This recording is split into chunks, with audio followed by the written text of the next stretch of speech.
primeiro disco é do cacete. É muito bom. Eu me orgulho de ter feito. Sabe, eu acho que é uma obra legal. Pode estar em qualquer antologia, sem falsa modéstia. E me dá a sensação de estar na noite paulistana da época. Eu acho que esse disco é um disco muito... Embora tenha, lógico, fala de amor, mas tem um reflexo de São Paulo. Aquele disco é o retrato da época. É quase um filme. Várias locações, vários estados de espírito e de químicos. Eu ainda acho que ele é o melhor disco da gente. Mais consistente, mais focado e com melhor resultado. E nós tínhamos um trabalho todo pronto, um álbum pronto, coerente, coeso. Lado A, lado B, arranjado. Quantas músicas? Pronto. Eram 12 músicas, era o que tinha, o que precisava pra época, né? Tinha umas sobras, acho que sobraram umas 2 ou 3 músicas que a gente acabou gravando, mas não entrando no primeiro LP. Mas antes de contar essa história, pedimos que deixe seu like, se inscreva no canal e ative o sininho. Assim você nos ajuda para que o YouTube continue exibindo os nossos vídeos, para que possamos continuar contando mais histórias do RPM e seus integrantes. A grande maioria dos usuários recorrentes do canal não são inscritos, por isso pedimos que nos ajude com sua inscrição. Também ativamos a opção Seja Membro para quem desejar colaborar e acessar material exclusivo do canal. Rádio Pirata, onde pintou essa música? Você estava onde? Não, na verdade, eu tenho alguns amigos, eu fiz faculdade de jornalismo na USP, né? E eu tinha alguns amigos que na época estavam fazendo uma matéria muito grande sobre Rádio Pirata em Sorocaba e tudo mais. É uma coisa que me interessou muito e eu fiz a música. Pô, legal. Olha que música bonita que é o Rádio Pirata, primeiro lugar na Indonésia, RPM. Eu acho que é uma das músicas que resume e canaliza, vocaliza melhor o que a gente sentia naquela época, né? Esse espaço que a gente queria ocupar e tocar no rádio era uma coisa assim, era um sonho. E era realmente, acabou se tornando uma metáfora para essa invasão, mas é um rock básico, né? Eu acho que quando a gente começou, foi a segunda música de trabalho do RPM. A gente chegou com essa mensagem, mas que veio realmente de uma ideia concreta de se montar uma rádio pirata. Eu morava em Londres ainda. Eu passei 6 meses lá sozinho com violão. Eu fiz algumas músicas lá. E rádio pirata é uma dessa leva, né? Ela veio muito simples com violão, 3 acordes e tal, mas eu tinha uma sonoridade na cabeça. Todo mundo até hoje fica me sacaneando porque é muito simples, né? São 3 notinhas. Era como se fosse uma sirene. Era pra ser uma sirene de polícia.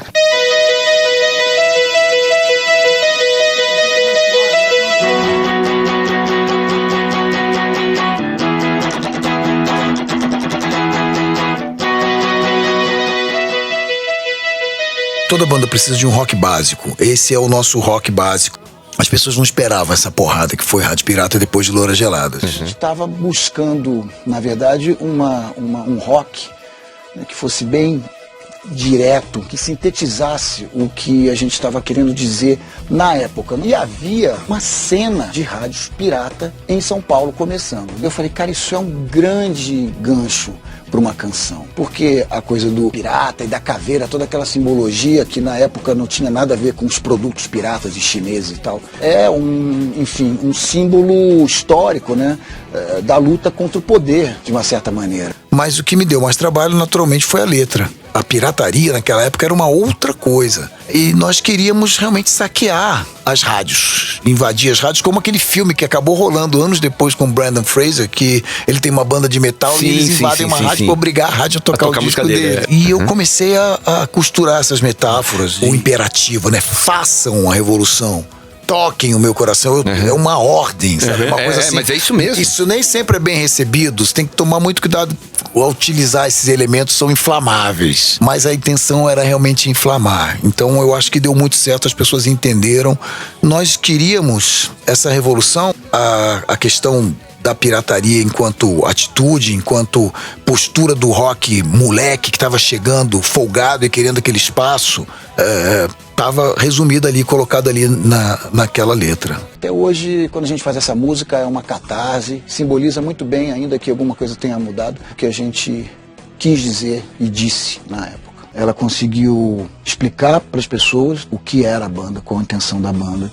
Eu entendo a conexão das pessoas com o Olhar 43, porque o Olhar 43 é, sob alguns pontos de vista, maior do que Rádio Pirata. Mas eu acho que o Olhar 43 não é um hino, como você falou, como Rádio Pirata. Eu acho que ela traz esse anseio, ela retrata bem essa geração.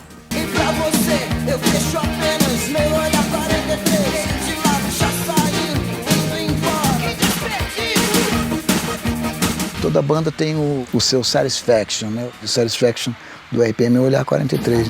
Olhar 43 é uma música muito, muito interessante até hoje, sabe? Essa coisa da metalinguagem na música, não quero nem saber se vai caber os versos que ele está cantando, né? É muito inteligente a construção da música. Acho que a Avô me deu uma base de teclado da música inteira.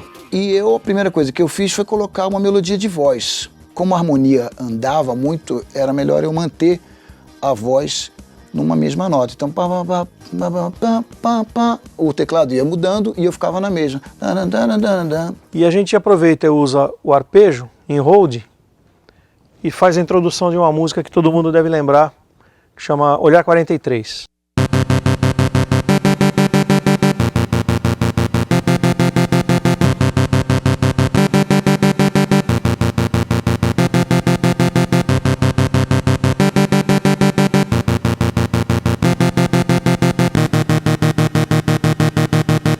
Esse que parece facinho?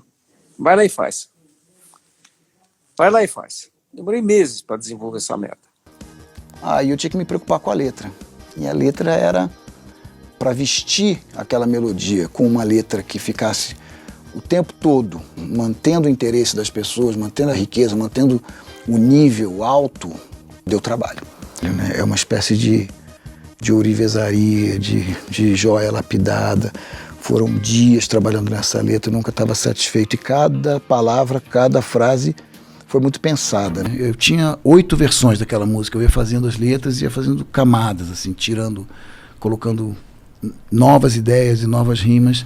E eu decidi começar com esse slap.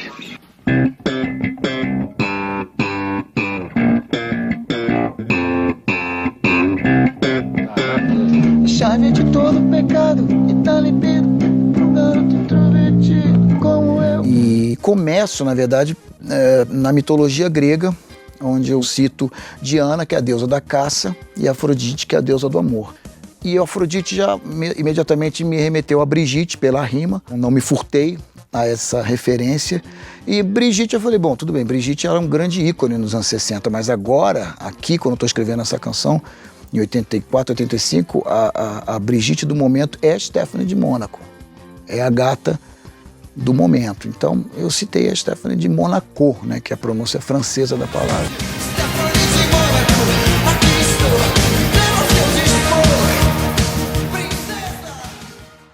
Quando eu falo, mas acabou, não vou rimar porra nenhuma, é uma coisa também muito interessante da metalinguagem, né? Eu realmente estou irritado com aquela letra, que eu já estou cansado de trabalhar naquela letra, e eu começo então a levar a letra para um outro caminho, que é o caminho de uma atitude mais punk, e a letra se reflete aquilo que eu estou sentindo. Eu não vou rimar, não vou mais me preocupar com isso. Agora vai como sair, e se quiser me censurar também, não estou nem aí. Pois acabou, não vou rimar, porra nenhuma, agora vai. O Olhar 43, tudo isso é porque o Olhar 43, além de ser um cara muito tímido, garoto muito tímido, que eu sempre fui, ele tem essa miopia, né?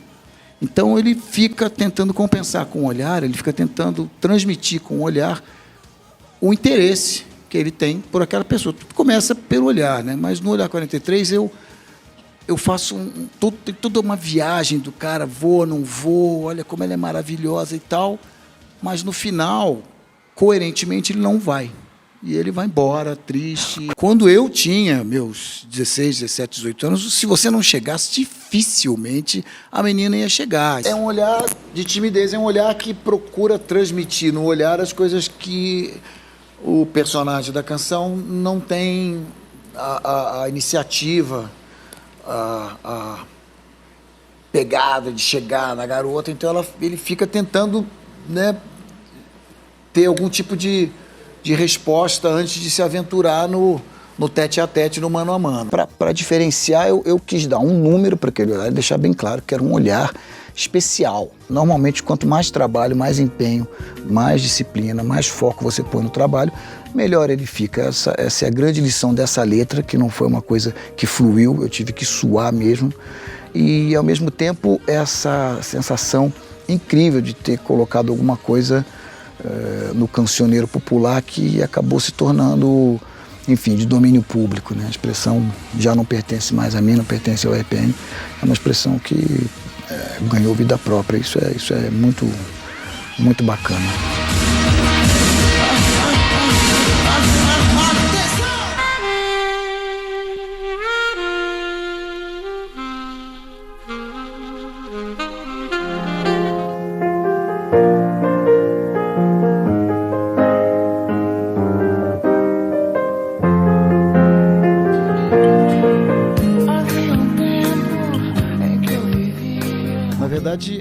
Essa foi uma das primeiras músicas que eu fiz e tá no primeiro disco. Ela tem umas 4 versões já. No primeiro disco ela tem uma coisa com violão de nylon, um clarinete. Eu queria um negócio meio xadê na época, sabe? Aquela new bossa. Uhum. E a música foi muito bem, sempre foi muito bem no rádio, sem nunca ter sido o que a gente chama de música de trabalho. Não tinha um clipe nem nada. E logo no lançamento, tinha uma revista de música bastante dedicada ao rock e tal, que se chamava Bis, da editora Abril. E a Bis montou essa matéria onde eu e Renato íamos nos entrevistar. A matéria foi ótima, a gente ficou super amigos, e no final, em off, ele me perguntou, como é que você fez essa música? Eu adoro essa música é linda e tal. Eu falei, eu contei e tal. E eu não entendi muito o porquê, porque era uma coisa do meu primeiro relacionamento, e eu, de repente, não sabia o que fazer e tal. Entendendo o ponto de vista dele, a leitura dele, que aquele beijo, depois daquele beijo, era mesmo o fim, era o começo, e o meu desejo se perdeu de mim, aí faz todo sentido do mundo o Renato ter, né, se identificado com aquela música. E bem-vindos à nossa estação do inferno.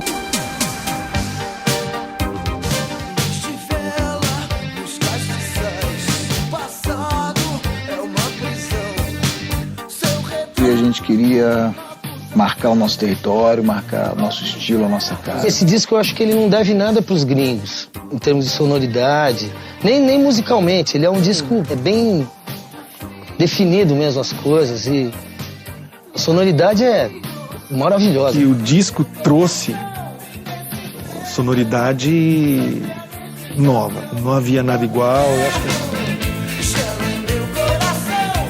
Estação do Inferno é uma das minhas músicas favoritas da banda. Fala sobre sentimentos de solidão, tristeza e aprisionamento emocional. As velas e o cenário antigo trazem a ideia de lembranças do passado, que continuam a assombrar o presente. O inverno representa a frieza e o vazio no coração, como se ele estivesse preso em um ciclo interminável de dor, sempre a mesma estação. O futuro parece sombrio e incerto, e no silêncio surgem dúvidas internas, se os demônios são forças externas ou reflexos de nós. A letra passa uma sensação de luta contra esses fantasmas internos, tentando se libertar deles. A gente ficou sabendo que o Paulo Ricardo não queria botar essa música no MTV 2002, porque já não gostava mais, achava a música meio que um Frankenstein, com 2 partes muito diferentes. E a gente tinha claramente 2 lados. O lado mais pop, que é esse que é o lado A, sabe? Música pra dançar, pra se divertir, pra cantar gatinha.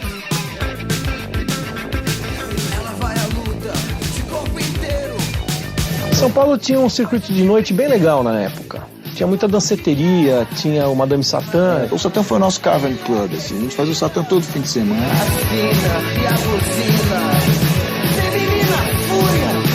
A gente era o road, a gente era o técnico de som, músico. Fazia o show e tomava muito conhaque, muito Domec, até de amanhecer. A grande maioria das vezes a gente saía devendo. O artístico não cobria o que a gente tinha bebido.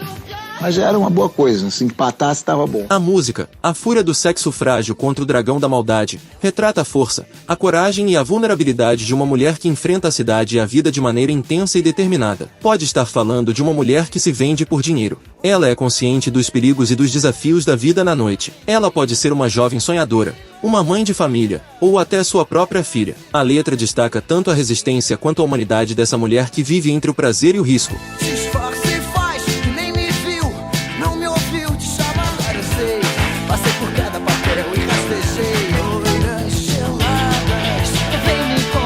Louras Geladas eu fiz, foi o nosso primeiro single. Eu morava em Londres ainda. Eu passei 6 meses lá sozinho com violão. E eu não compunha muito, não. Eu não tenho quase nada anterior a essa fase.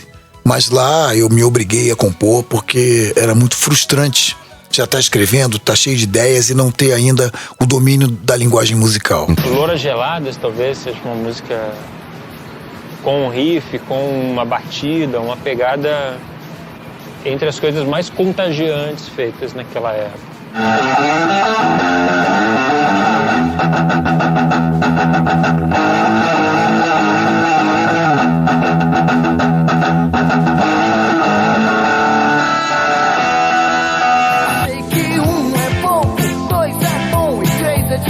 A música emperrou no rádio. Louras teve uma história engraçada. A saída dela não foi fácil? Não entrou. A música não entrava, não tocava. Tocava na rádio muito pouco. Nós tínhamos Louras Geladas, nós estávamos trabalhando Louras Geladas. E Louras Geladas não entrava nem a pau na rádio. Você ia lá na rádio? Naquele momento, não, a rádio não queria tocar aquilo. O argumento da rádio era o quê? Que era muito eletrônico, que era muito rock? Não, era diferente. Eu sei, sabe o que o cara dizia? Eu sei o que disseram. Eles diziam que era um anúncio de cerveja. Louras Geladas. Era esse o argumento? Esse é o argumento. E aí, tanto é que o Tomás Munhoz mandou o Roberto Augusto mandar embora o gerente de divulgação de São Paulo. Louras Geladas demorou 6, 7 meses para começar a tocar em rádio e só começou a tocar porque os DJs abraçaram a música. Quando começaram os DJs eles começavam a mexer e começavam a tocar isso daí, e Louras estourou na noite. E a gente começou a fazer shows maiores, em casas maiores. Isso foi o que mudou a trajetória do RPM. A gente fez um álbum sem nenhuma concessão para tocar em rádio, para ser sucesso. Tanto que a gente achava que não ia vender nada. Esse foi o Faixa a Faixa do lado A, do álbum de estreia do RPM, o Revoluções por Minuto, lançado em 1985. No próximo vídeo a gente vai fazer o Faixa a Faixa do lado B desse trabalho. Se você gostou do vídeo, deixe seu like. Agora a gente continua nos comentários. Qual é a música que você mais gostou do lado A, do primeiro álbum do RPM?